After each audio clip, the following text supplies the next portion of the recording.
Okay, hello everyone. Today I'll be going over the regulatory updates from October 30th to November 5th. So on October 30th, the FDA issued warning letters to 9 online retailers and 1 manufacturer for selling and distributing unauthorized disposable e-cigarettes with designs and functionalities that resemble smart technology, including phones and gaming devices.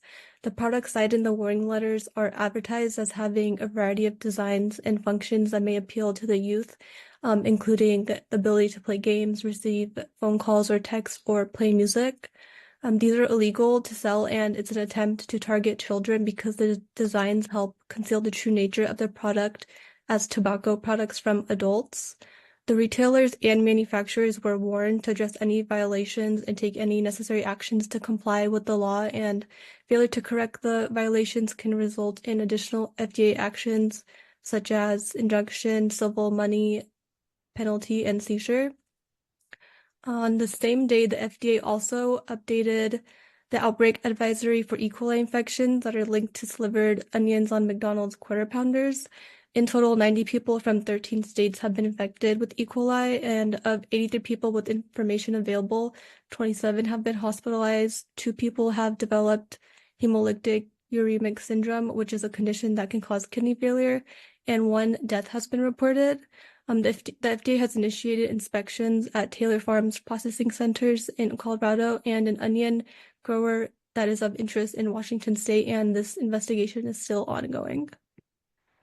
On October 31st, the FDA announced an approval for a modification to the opioid analgesics risk evaluation and mitigation strategy. Companies participating in the opioid analgesics risk evaluation and mitigation strategy are now required to start providing prepaid drug mailback envelopes upon request to outpatient pharmacies and other dispensers by March 31st, 2025. Once it is fully implemented, the FDA intends for patients and caregivers to be provided a free prepaid drug mailback envelope by pharmacies and dispensers that ordered the mailback envelopes.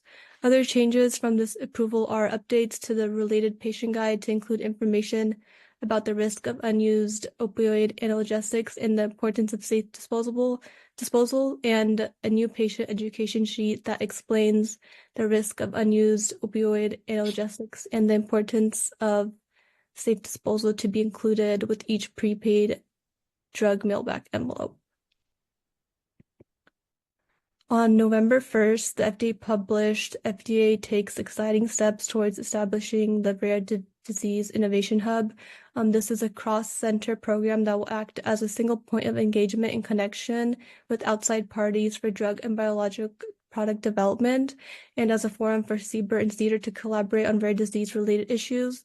This will foster a community at FDA for open dialogue and knowledge sharing to identify new approaches to drug and biologic development and also overcome any hurdles that have traditionally impeded progress for rare disease treatments. Also on November 1st, the FDA published a final compliance policy guide that is intended to show the FDA's current thinking on the adulteration of fish and fishery products with scombotoxin. The CPG will assist the FDA in addressing adulteration issues associated with decomposition and histamine identified during surveillance sampling and testing, and this will also help to increase consumer protection by lowering the levels of histamine in fish. On November 4th, the FDA and EPA announced the first registration of a pre-harvest agricultural water treatment. This is the first ever approval of a use for treatment against food-borne pathogens such as Salmonella and E. coli in agricultural water that's used to grow produce. Before this registration, pre-harvest agricultural water treatment was limited to the management of algae and biofilm, but this approval sets a critical standard for reducing the presence of human pathogens directly. Farmers are not required to treat their agricultural water, but this is a treatment option that they can use to protect the safety of their produce. The FDA also approved Valletta light delivery system for dry age-related macular degeneration treatment. This uses 3 light-emitting diodes that generate light at different wavelengths to help improve vision in certain dry age-related conditions. And after 2 years of continuous improvement, it can provide improvement in vision that is equivalent to 1 line on an eye chart. Also on November 4th, the FDA released supplements to the 2022 Food Code to help reduce the risk of foodborne illnesses in retail and food service. Some highlights of the supplements are addressing food protection with new provisions that improve awareness of food defense measures, adding new provisions addressing disinfection of food contact, non-food contact, and equipment services, and expanding and clarifying how and when containers can be refilled and reused in food establishment.